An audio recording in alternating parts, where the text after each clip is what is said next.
네, 열방의 하나님을 따라 시간입니다. 한 달에 한 번 저희가 돌아오는 시간이죠.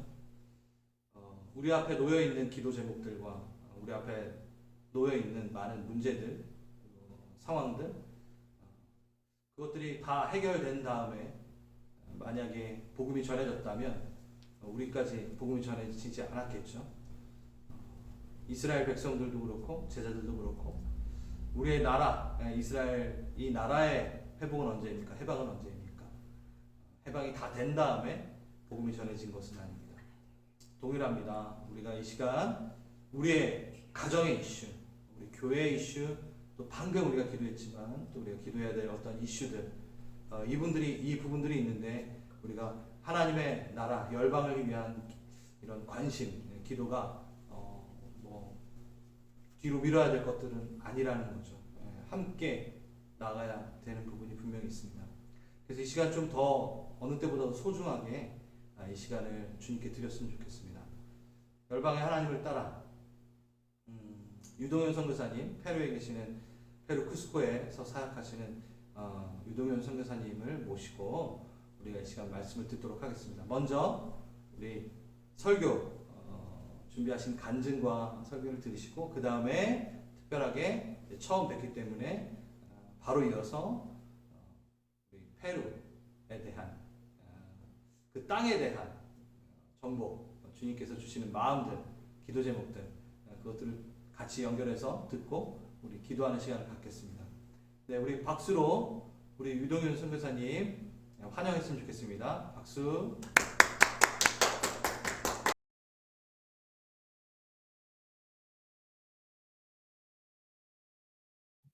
갈보리 채플 성도 여러분, 반갑고 감사드립니다. 저는 남미에서 사역하고 있는 선교사입니다. 저는 학창시절 때 하나님이 안 믿어졌던 사람입니다. 아무리 믿고 싶어도 안 믿어지는 거예요. 중등부, 고등부, 대학부까지 일주일에 6일을 위해서 살았습니다. 교회 모든 행사를 거의 다 참여했죠. 심지어는 어른 성가대까지 했습니다. 근데 어느 날부터 갑자기 하나님이 안 믿어지기 시작하는 거예요. 뭘 해도 안 믿어져요. 예수님이라는 분은 진짜 실존했던 분인 것 같은데 진짜 하나님의 아들일까? 하나님이 살아계신다고 하는데 아무 느낌도 없고 나한테 아무 영향도 안 미치는 것 같고 기도에도 응답 안 하시는 것 같고 나 혼자만 중얼중얼거리는 것 같고 이거 혹시 신화 아니야? 신화? 그리스 신화 같은 거? 여러분은 어떻게 생각하세요? 예수님이 믿어지세요? 하나님이 정말 믿어지시는가요? 그럼 엄청난 축복을 받으신 겁니다.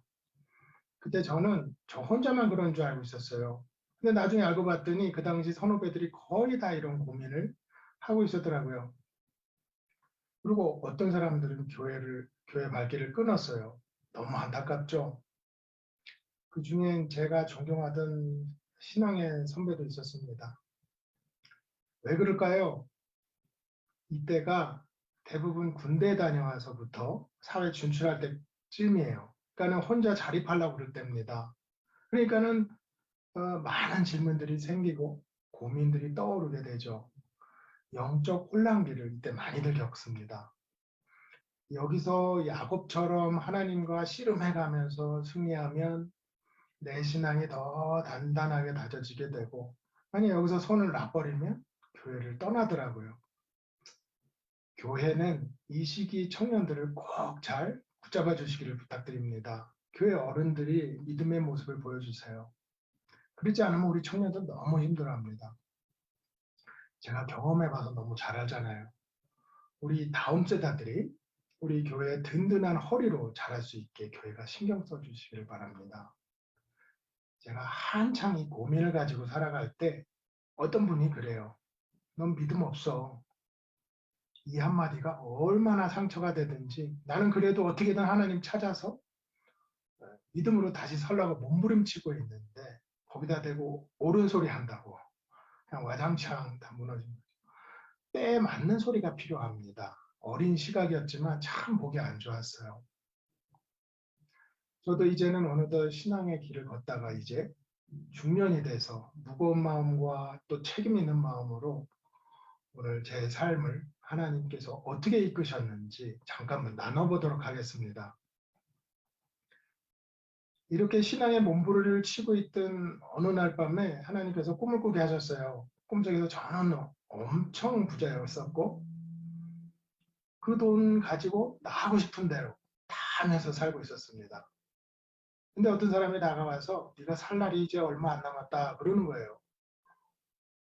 다음날 꿈에서 깼는데 보통 꿈이 깨면은 뭐 꿈속에서 일어난 일 다 잊어버리잖아요. 근데 이 꿈은 어떻게 된 게 날이 갈수록 짓누르는 거예요. 어떻게 살아야 되나. 그래서 이렇게 살 수는 없다. 남들 취직하고 또 인생 중요한 시기에 저는 인생의 목적과 하나님을 찾아서 떠났어요. 그러면서 이제 나 스스로한테 두 가지 질문을 하면서 살았습니다. 첫 번째, 너 돈이 끝도 없이 많으면은 뭐 하면서 살래? 두 번째 질문은 근데 살 날이 얼마 안 남았으면 어떻게 살겠냐? 여러분들 돈이 한도 끝도 없이면은 어떻게 뭐 하면서 살고 싶으세요? 한번 상상해 보세요. 전 세계를 여유롭게 여행도 해보고 싶고 또 수영장 딸린 큰 집도 사고 차도 사고 싶고 또요. 각자 원하시는 것들이 있을 겁니다. 저도 할 수 있으면 그렇게 하고 싶어요. 그런데요. 그래서 뭐 어쩌려고 갑자기 이런 생각이 드는 거예요. 한 몇 년 동안 여행만 하고 다녔다. 그래서 여기저기 신기한 것들을 많이 보고 맛있는 것도 많이 먹었다. 시작. 그래서 뭐 어쩌려고. 별 의미가 없더라고요. 그래서 이건 아닌 것 같다. 버리고 다시 찾기 시작했습니다. 어떻게 살아야 되나? 큰 집에 큰 차 타는 거 좋아요. 그런데 그거 갖고만 있으면 뭐 하겠어요? 그래서 어쩌라고요? 또 버리고 다시 찾습니다.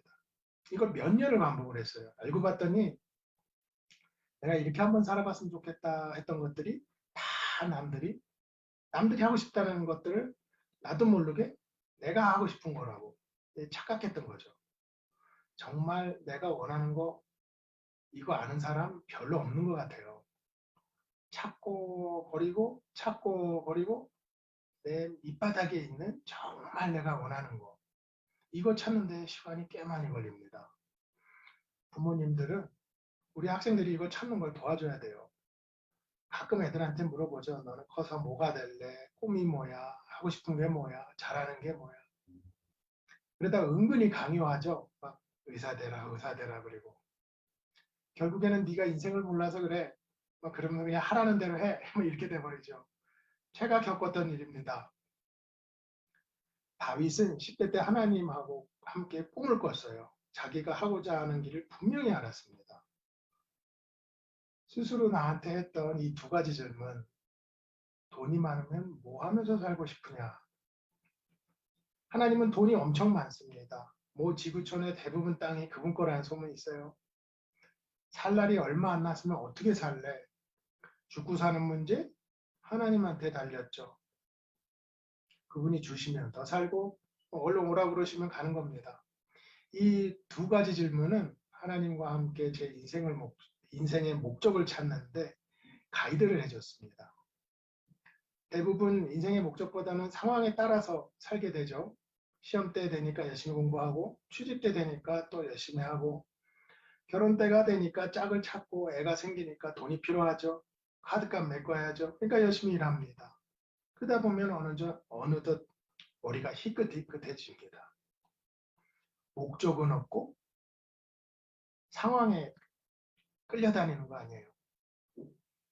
페루에 아는 자매가 하나 있는데요. 이 친구는 간호사 한다고 공부하더니 마사지를 해요. 마사지사를. 그러더니 바텐더를 또 한다고 공부하더니 지금은 슈퍼에서 캐셔를 하고 있습니다. 인생의 목적이 있어도 이게 녹록치 않은 인생인데 그냥 왔다 갔다 휩쓸려 다니면 어떻게 되겠어요? 막 불안해지겠죠. 두려워지고 변하지 않는 인생의 목적이 딱 있어가지고 좀 왔다 갔다 하더라도 그 목적을 향해서 가다 보면 결국 그 목적지까지 가게 되잖아요. 제가 이 목적을 찾기 전에는요. 밤마다 막 식은땀 흘리면서 막 깨어나기 일쑤였어요. 어떻게 살아야 되나 답답했던 거죠. 막 내 친구들은 벌써 애 낳고 자리 잡고 그랬대는데 이거 나는 어떻게 해야 되나. 근데 이걸 찾고 나서는요. 그런 일이 싹 없어졌습니다. 그리고 확신이 생겼어요. 앞으로 10년, 20년 가면 갈수록 니들이 날 부러워할 거다. 근데 정말 그렇게 됐습니다. 하나님께서 그렇게 만들어 가세요. 그러면서 흘러 들어온 것이 지금 있는 페루 쿠스코입니다. 여기서 인격적으로 하나님을 만나고 또 평생 동역자 아내도 만나고 또 그게 감사해서 은혜 받은 이 자리에 가정을 꾸리고 살고 있습니다. 이 쿠스코라는 곳은요, 해발 3,400m에 있습니다. 그러니까 11,000피트 정도 되는 거죠. 이 안데스 산맥에 도시가 형성되어 있어요. 저는 그렇게 높은 고산지대인지도 모르고 또 페루가 스페인어 쓰는지도 모르고 그냥 무작정 이제 흘러 들어온 거죠. 그래서 6개월 동안 이유도 모르고 아침마다 코피를 쏟았습니다. 어느 날 친구들하고 산에 놀러 갔는데 하루살이 떼한테 엄청 물려가지고 링게를 맞고 3일을 누워 있었어요. 이게 하루살이처럼 막 생겼는데 몰려다녀요. 근데 그게 모기 때래요. 같이 갔던 애들은 비누를 갖고 다니면서 막 온몸에 막 바르고 다니더라고요. 그게 그렇게 안 물린다고. 보통 여기 사람들은 외국 사람이 오면은 도움을 받는데 익숙합니다. 그동안 그렇게 살아서 그래요. 근데 한국이라는 나라가 잘 사는 것 같은데 어떤 청년이 와서 막 비리비리하게 맨날 쓰러져 있으니까 짜냈나 봅니다. 먹을 것도 갖다 주고 살집도 마련해 주고 뭐 집안일 있을 때마다 불러주고 뭐 행사 때마다 부르고 그렇게 마을 사람들이 저를 돌보기 시작했습니다. 제가 돈이 조금 있는 관광객이었으면은 그 사람들 세상 속으로 못 들어갔을 거예요. 그냥 뭐 떠듬 뭐 손짓 발짓 해가면서 동네 아이들한테 스페인어를 배웠어요. 얘네들은 학교만 갔다 오면 막 저를 따라다니면서 막 1, 2, 3, 4 외웠나 안 외웠나 끈질기게 확인하는 거예요. 아주 투철한 사명의식을 갖고. 그래서 처음 써먹은 스페인어가 시장 가서 물건 깎는 거였잖아요. 가진 게 아무것도 없으니까 그렇게 마을 사람들하고 가까워졌던 것 같아요. 밥 먹고 가라 그러고 마을 아줌마들이 또 자기 집에 와서 살라 그러고 또 심지어는 어떤 할머니가 와서 자기 손녀딸 데리고 와서 결혼하라 그러고 어느 날 보니까는 행전 한 푼 없는데도 제가 그렇게 그 마을에서 살고 있더라고요. 별의별 일이 많았습니다. 뭐 나중에 또 기회가 되면 나누기도 하고요. 어느 날 밤에 기도를 하는데 갑자기 울컥합니다. 하나님 때문에 내가 이런 대접을 받고 있네요. 내가 다 압니다. 하나님을 위해서 제가 할 수 있는 일이 뭐가 있을까요? 그때 이 마음을 주셨습니다. 내 양을 먹이라. 제 주위를 돌아보니까요. 그 양들이 죽겠어요. 저기 저 끈질기게 따라다녔던 애들. 그때부터 지금까지 저희는 아동 사역을 하고 있습니다. 그날 저녁 하나님께서 인격적으로 만나주신 거죠. 이날 이후로는 성경이 막 다 믿어지는 거예요. 막 무리를 걷고 5천 명을 먹이고 다 믿어져요. 신기한 일이죠. 이때부터 정말 신기한 일들이 막 계속해서 막 일어났습니다. 그 중에 하나만 말씀드리면 제 인생의 목적을 찾게 된 거예요. 차를 타고 가다가 옆 사람한테 그냥 무심코 툭 던진 말이었는데 제가 말하고 제가 깜짝 놀랐어요. 내가 하고 싶은 게 하나가 있어. 지금껏 하나님이 하라는 대로 한 번도 살아본 적이 없어. 내 삶이 얼마 남았는지 모르겠지만 하나님이 하라는 대로 그대로만 한번 살아보고 싶어. 이게 제 사역의 모토가 됐습니다. 정말 우연하게 내 마음 깊은 곳에 있는 진심이 흘러나왔어요. 그리고 딱 쳤죠. 이게 내가 찾던 거구나. 이게 내가 정말 원하는 삶이었구나. 너무너무 행복했습니다. 사람마다 각자 다 다른데요. 우리 하나님하고 함께 자기가 원하는 삶 한번 찾아보시기를 바랍니다.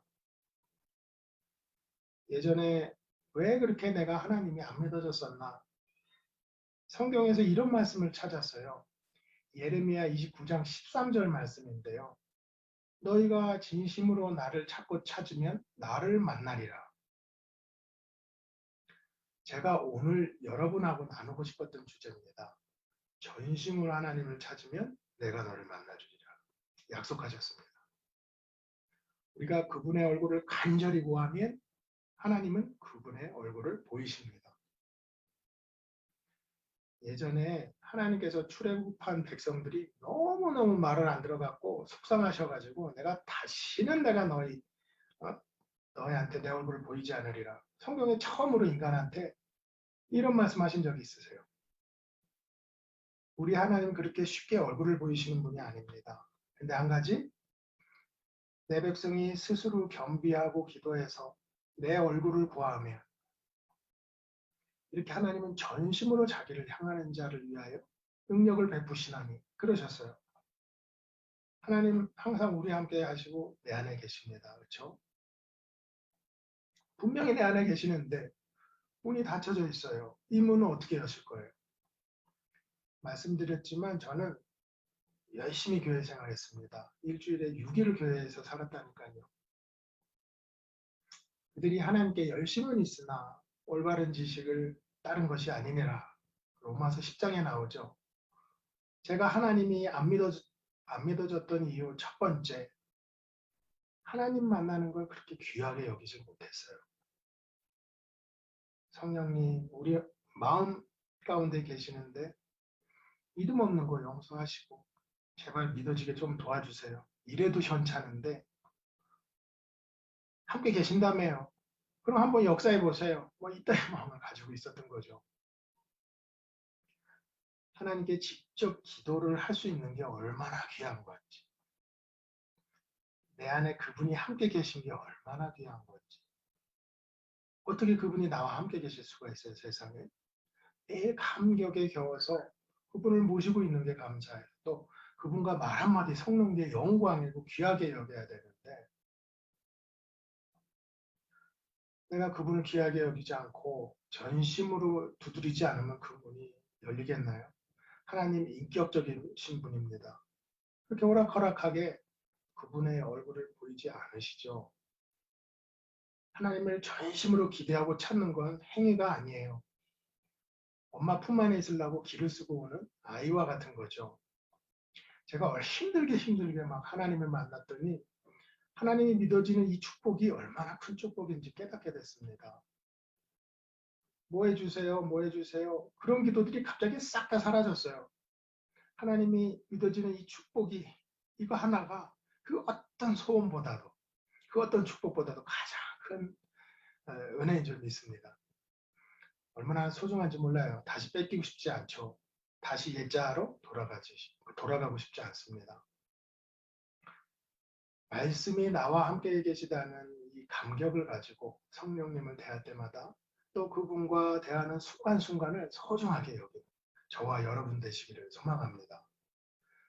두 번째로 제가 하나님의 말씀과 동행하지를 못했어요. 그러니까 하나님이 안 보이는 거죠. 예수님과 동행하는 건 또 뭔가 곰곰이 묵상해 봤습니다. 여러분 예수님하고 동행하고 계신가요? 에녹은 하나님과 동행하니라. 한 줄 나오고 끝이죠. 그러면 다 된 겁니다. 더 이상 말이 필요 없어요. 하나님과 동행했잖아요. 성경에서 말하고 싶었던 거예요. 한 줄만 딱 나오고 그리고 끝이에요. 더 이상 없어요. 우리가 할 일은 하나님하고 동행하는 거예요. 우리 마음에 계시니까 이분하고 이런저런 얘기하면서 잘했다 그러시면은 또 회개하고 돌아서고 아니 잘못했다 그러면은 회개하고 돌아서고 잘했다 칭찬하시면 또 기뻐하고 이런 행복한 날들을 성경께서 보냈습니다. 이게 삶으로 드리는 예배더라고요. 그리고 또 이게 예수님하고 동행하는 삶이더라고요. 근데 이 대화가 건강하게 진행되려면 기존에 한 가지가 선행돼 있어야 됩니다. 누가가 쓴 글을 보니까 말씀이 육신을 입으신 분이 누구죠? 예수님이에요. 예수님은 곧 말씀이더라고요. 그럼 우리가 말씀하고 동행을 하면 그게 예수님하고 동행하는 거구나 깨닫게 됐어요. 오늘 나에게 주신 말씀이 뭔가 그걸 자꾸 순종해 보려고 하루 종일 떠올리면서 살아봤습니다. 근데 그게 잘 안 돼요. 자꾸 잊어버려요. 말씀을 자꾸 떠올리는 훈련, 어떤 상황이 딱 닥쳤을 때 말씀을 의식하는 훈련, 이게 필요합니다. 상황이 딱 닥치면은요, 앞이 깜깜해져요. 묵상했던 말씀이 생각이 안 나요. 그래서 알람을 맞춰놓고 울릴 때마다 뭐 하나님을 의식해 보기도 하고, 또 여기 사람들은 십자가만 보면은 막 이렇게 성어를 그어요. 저는 그때마다 말씀을 떠올립니다. 이게 훈련이 되니까 이제 제법 안 까먹고 의식이 돼요. 근데 문제는 뭔지 아세요? 얼마나 고집이 센지 혼날 거 뻔히 알면서도 죽을 거 알면서도 순종을 안 해요. 어려워요. 힘들죠. 죄를 사랑하래요. 거기다가 또 겉옷까지 주래요. 그리고 심리를 더 같이 가지래요. 이 말이 돼요? 얼마나 하나님하고 씨름했는지 모릅니다. 순종이 잘 안 돼요. 제가 참 못됐나 봐요. 나중에는 두 손 다 들고 주님, 내가 주님 사랑하니까 그리고 또 신뢰하니까 내가 미쳤다고 생각하고 한번 순종해 보겠습니다. 근데 내 마음에 아직 동의는 안 돼요. 그래도 그 사람을 한번 안아보겠습니다. 그리고 안아줬어요. 그랬더니 세상에 그리고 나서 하나님이 얼마나 기뻐하시는지 하루 종일 귓가에 천사 찬양 소리가 들리는 것 같고 막 하늘에 기쁨이 쏟아지고 그러니까 내 자신이 정말 대견한 거예요. 또 하나님이 하루 종일 또 잘했다고 칭찬하시는데 이거 뭐 경험 안 해본 사람은 모릅니다. 그다음부터는 누가 시키지 않아도 또 하고 싶어져요. 또 순종해야지. 오늘도 또 순종해야지. 성경 말씀에 순종하는 거 쉽지 않습니다. 내 의지도 있어야 되고요. 무엇보다도 또 성령의 능력으로 순종할 수 있는 거죠. 그러니까 자꾸 기도하면서 성령님을 찾는 거예요. 권능을 주세요. 능력을 주세요. 말씀 좀 지킬 수 있게. 잘했다. 조금만 더.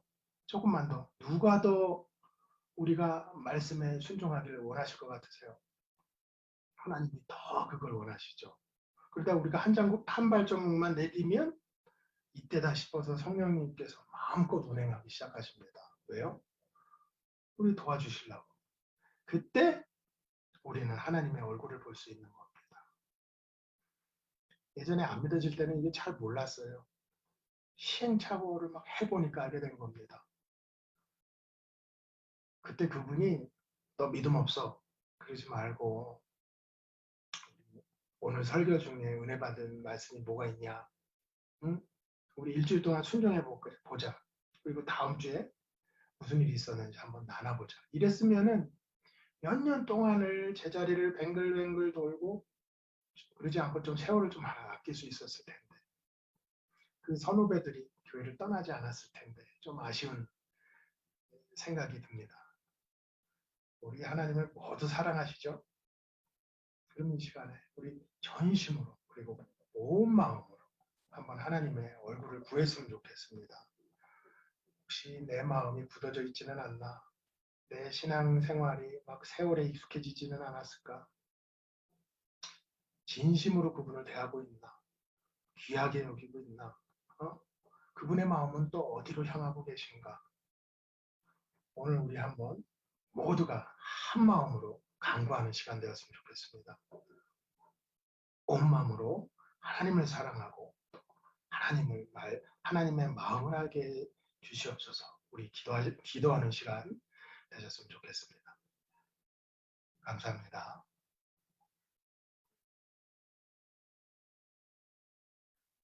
페루를 소개해드리겠습니다. 먼저 페루는 서쪽 면은 바다고 에콰도르, 브라질, 볼리비아, 칠레하고 모두 국경에 접해 있습니다. 우리나라 남한 면적의 페루가 12배가 크죠. 예전에 어떤 캐나다에서 사시는 분이 딸하고 둘이서 큰 트럭을 타고 쿠스코까지 여행을 오셨는데요. 캐나다에서 아르헨티나 끝까지 도로로 뚫려 있습니다. 그래서 캠핑카를 타고 가끔씩 여행객들이 지나갑니다. 남반구에 위치해서 한국과는 사계절이 완전히 정반대인데요. 그러니까 여기 놀러 와서 북두칠성을 봤다는 등 그런 소리를 하면 큰일 납니다.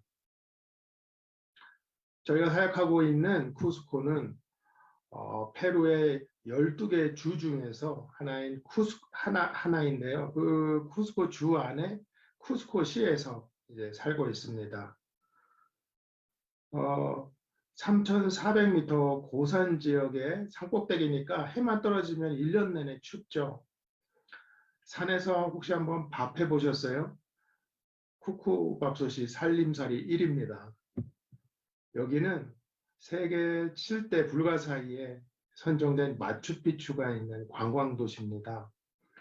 외국인들 방문이 많으니까 다른 도시에 비해서 외국인들을 이제 배척하지 않는 편이에요. 그리고 다른 남미 지역이나 수도에 비해서 정이 많은 편입니다. 그런데 스페인에 식민지로 있다 보니까 시키는 것만 하고 책임은 절대 안 지려고 그러고 또 약속을 좀 잘 안 지킵니다. 언어는 스페인어를 공용어로 쓰고 있고요.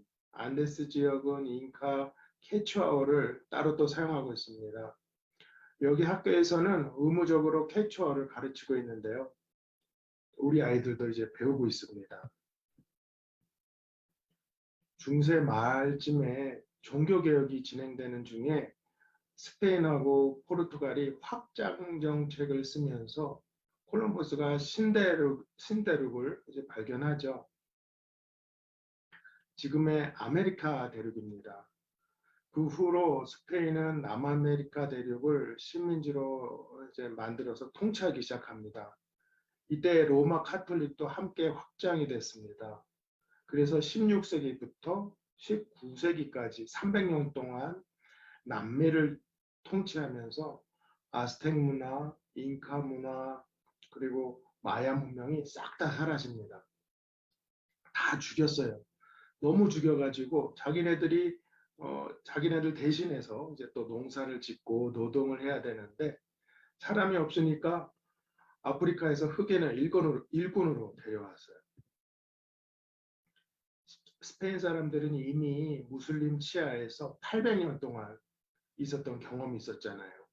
독립을 하면서 이슬람은 가차없이 막 죽였던 그때처럼 남미도 그렇게 개종을 시켰습니다.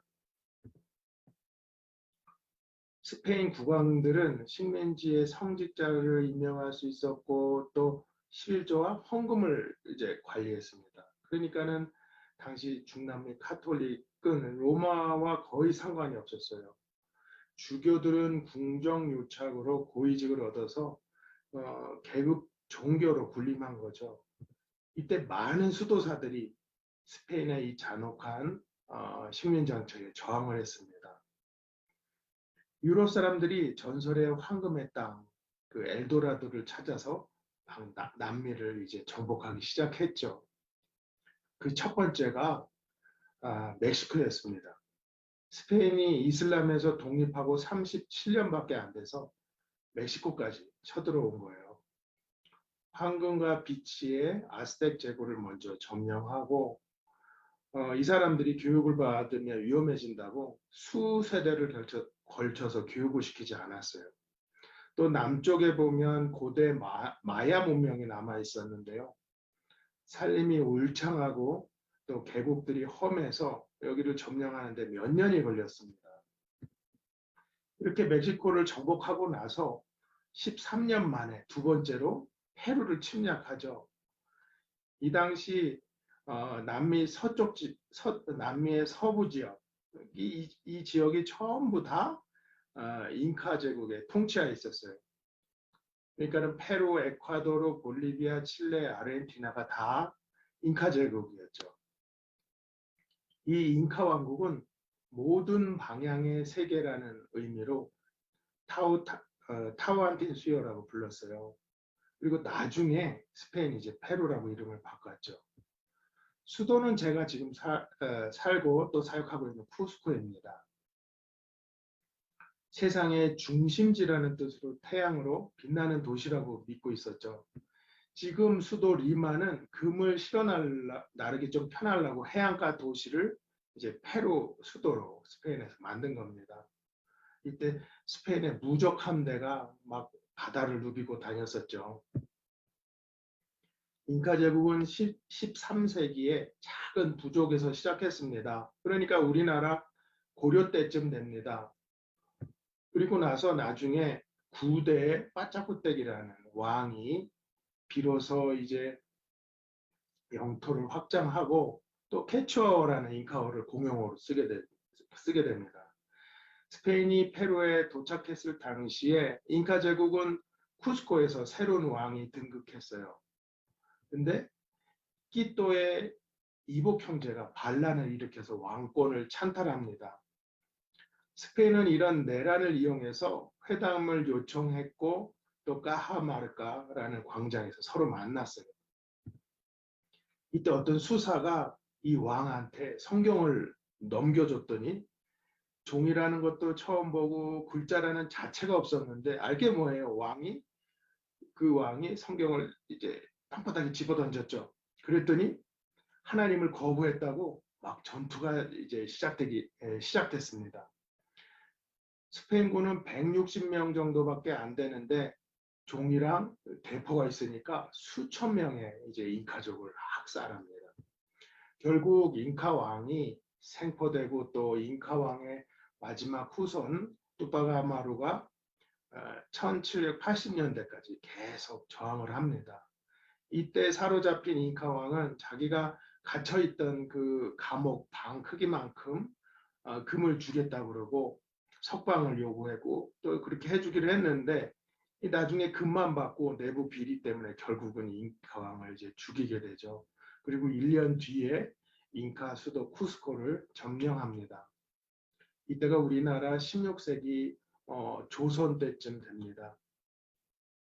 300년이 넘도록 이렇게 스페인이 페루를 지배했는데 요즘 페루 사람들은 이 스페인에 대해서 증오심보다는 그냥 피가 섞인 이제 형제 민족으로 생각하고 있어요. 그때 워낙 싹 다 죽였다가 다시 태어난 세대들이라 그런 것 같기도 합니다. 이 침략한 스페인 사람들이 이곳에 정착하면서 태어난 후손들이 있죠. 이 후손들이 원주민 노예들을 이제 착취하고 굉장히 부유했습니다. 그래서 자신들이 식민지 생활을 더 잘 아니까 식민지 운영에 참여해야 된다고 막 주장을 하면서 이제 파견받은 요직에 있는 사람들하고 자꾸 충돌을 했어요. 그 중에 한 명이 이제 베네수엘라에 있는 볼리바르라는 사람이 있습니다. 이 사람이 스페인을 물리치고 콜롬비아, 에콰도르를 해방시켰어요. 그리고 아르헨티나의 산마르틴의 그 요청을 받고 페루까지 독립을 시킵니다. 이때 남미 여러 나라들이 다 독립을 하게 됩니다. 스페인하고 적대 관계가 있었던 포르투갈 왕실은 이 나폴레옹 군대를 피해서 브라질에 자리를 잡죠. 그러니까 지도 보시면은 대부분이 스페인, 에스파냐 식민지라고 써 있는데 스페인의 그 식민지였고 포르투갈은 이 브라질에 자리 잡아서 이쪽에서는 이제 포르투갈어를 쓰고 있죠. 나머지는 다 스페인어를 쓰고 있습니다. 남미 대부분이. 그러다 보니까는 이제 19세기에 남미 국가들이 다 독립을 하니까 대부분 사람들이 다 스페인으로 되돌아갔겠죠. 그러다 보니까 그 교회에서 가르칠 사람이 남아있지 않은 거예요. 교회에 가르칠 사람이 없으니까 어떻게 되죠? 카톨릭은 점차 형식주의로 흐르게 되고 이때부터 대부분이 스스로가 이제 카톨릭 신자라고 말은 하는데 교회 생활에 참여는 안 해요. 거기다가 주민들이 자기 방식대로 신앙생활을 하게 됩니다. 그리고 옛날부터 믿던 자기 종교들을 막 카톨릭에다가 막 결합시키기 시작합니다. 그래서 지금의 남미 가톨릭이 만들어졌습니다. 페루도 가톨릭 안에 뭐 땅의 신, 하늘의 신 그러면서 뭐 별게 많아요. 토착 종교하고 결합이 된 거죠. 남미는 19세기 후반에 자기네 나라를 이제 발전시키려고 이제 자본과 노동력이 필요하니까 외국에서 이민자들을 받았습니다. 이때 막 밀려온 사람들이 유럽 사람들, 특히 스코틀랜드 사람들하고 중국 사람들이에요. 근데 이 사람들 대다수가 이 개신교였습니다.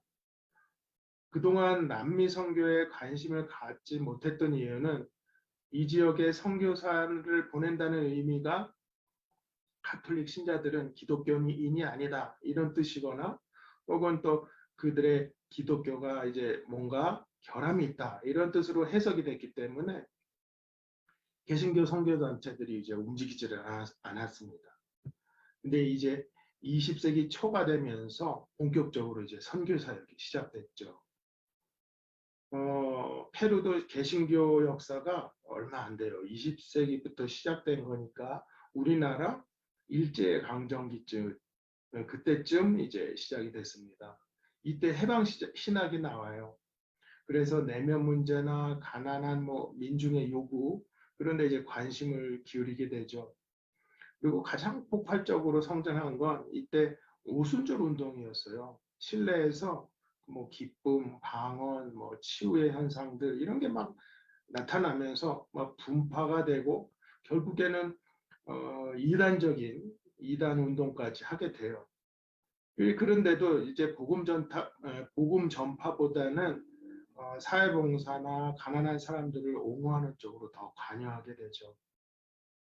그 외에도 이제 독립교단들이 이제 성장하면서 2017년에는 페루 개신교 인구가 15%까지 성장을 합니다.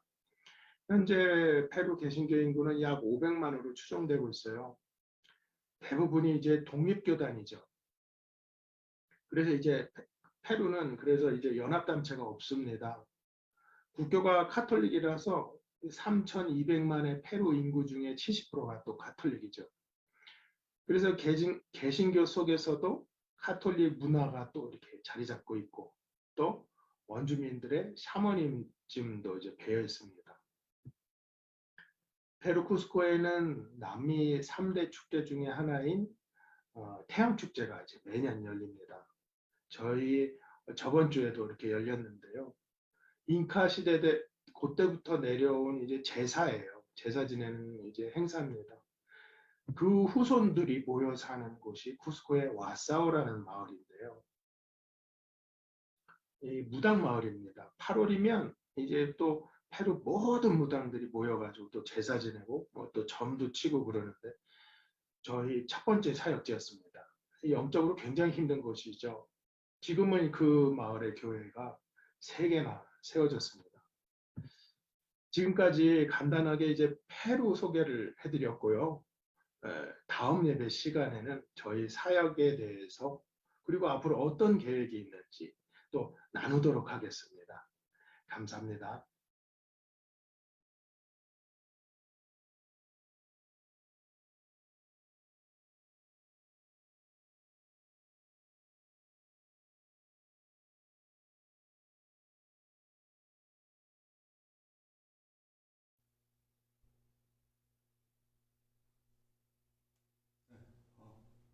목소리 들리나요? 네, 저는 안 나오나요? 목소리 나와요? 오케이, 목소리만 나오면 됩니다. 네, 제 얼굴은 안 보이시지만 우리 먼저 우리 선교사님 나눠주셨던 우리 말씀에 대한 기도 짧게 하겠습니다. 여러분 간증 들으시니까 어떠셨어요? 전 최근에 저도 이 부분에 대해서 묵상하게 되는 부분이 많아 있었는데 하나님을 믿는 게 얼마나 축복인지에 대한 부분들, 그렇죠? 믿게 되어졌던 부분들이 우리의 힘이 아니잖아요. 그래서 내가 주님을 믿을 수 있다는 것 자체가 얼마나 감사한지를 좀 기도했으면 좋겠습니다. 신춘태 집사님과 함께 기도하면서 정말 많이 느꼈거든요. 그 영혼이 아멘 하고 주님을 믿는다라는 게 이렇게 축복일 수 있겠구나. 우리는 우리의 믿음이 정말 큰 축복이구나 라는 생각을 많이 했습니다.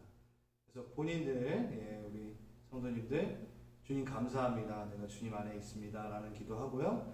그 다음에 예수님과 동행하는 삶, 맞아요. 무의식 중에서라도 말씀이 떠오르는, 말씀과 동행하는 삶, 그래서 말씀을 이루기에 이 땅에 오신 예수님을 닮아가듯 우리가 말씀을 이루는 삶 하게 해달라고 우리 짧게 우리 먼저 설교에 대한 적용 기도하겠습니다. 기도하시겠습니다. 하나님, 오늘 예배 가운데 우리가 주님을 보게 하시면 감사합니다. 주님의 말씀을 닮아주시옵시고 하나님에게 계시는 주옵소서. 네, 주님, 우리에게 믿음을 주신 것들에 대해서 감사함으로 나아가고 또 우리가 주님의 모든 말씀과 동행할 수 있는 분들을 이렇게 나눴습니다. 주님, 우리가 마음 앞에 아주 그런 일들이 일어나게 하여 주시옵시고 우리가 모든 계신 분들 예배 드리는 아버지 동반 가운데 아버지 주님의 모든 함께 하여 주옵소서. 주님의 믿음 주시면 감사합니다. 주님 안에 거할 수 있게 하시면 감사합니다. 예수 그리스도 이름으로 기도드렸습니다. 네, 그 다음 우리 너무 잘 설명을 해주셨어요. 우리 페루에 대한 아직 우리 선교사님의 사역에 대한 부분들은 나누지 못했는데 그 부분은 다음 예배 때 한 번 더 말씀을 전해주시고 사역을 어떻게 하시고 계신지 또 사역에 대한 계획들 부분들을 좀 듣겠습니다. 선교사님 이 선교지와 선교사님 가정을 위해서 좀 기도할 텐데요. 제가 익히 말씀드렸듯이 제가 갔다 와봤던 선교지입니다. 무당 마을이라고 아까 들으셨죠? 그리고 태양신을 숭배하는 축제가 이루어지는 동네고 정말 영적 전쟁이 심한 거를 제가 정말 많이 느끼고 그 영적 전쟁 한가운데서 제가 영적 전쟁을 치르는 일까지도 있었던 아주 험난한 영적 격전지입니다.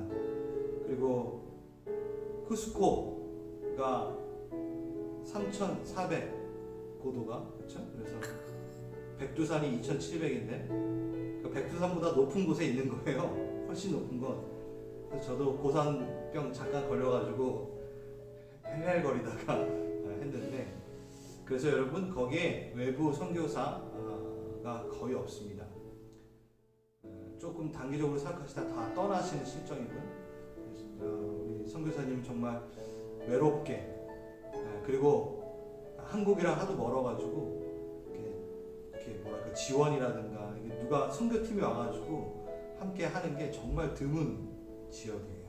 그래서 정말 외롭게 또 사역하시고 계시고 홀로 열심히 사역하시는 선교사님이십니다. 그리고 그 지역이 그렇고요. 그래서 우리가 그런 인포를 토대로 우리 선교사님께서 보내주신 기도 제목을 가지고 좀 기도를 하겠습니다. 많은 교회들이 문을 닫고 있고 똑같이 저희처럼 이제 온라인 사역으로 온라인밖에 못하게 되는데 그 지역이 또 그런 부분에서 준비가 안 되어 있기 때문에 개신교에 있는 교회들이 많이 문을 닫았다고 합니다. 그 안타까운 소식을 갖고 우리가 붙들고 기도했으면 좋겠고요. 또 전도에 더욱 힘쓰기를 바란다고 하시는 말씀, 그리고 이 가정을 위해 기도했으면 좋겠습니다.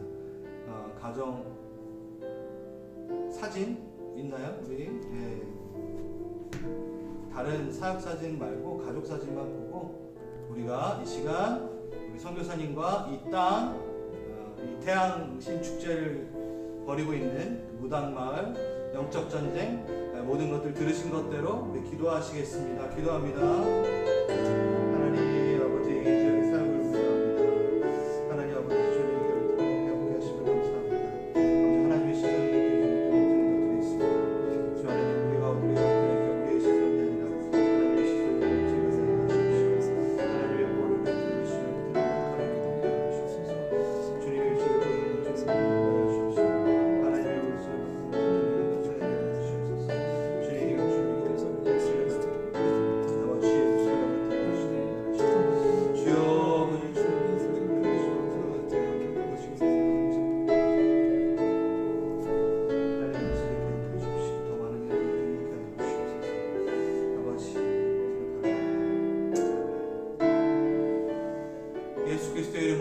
기도드렸습니다. 네.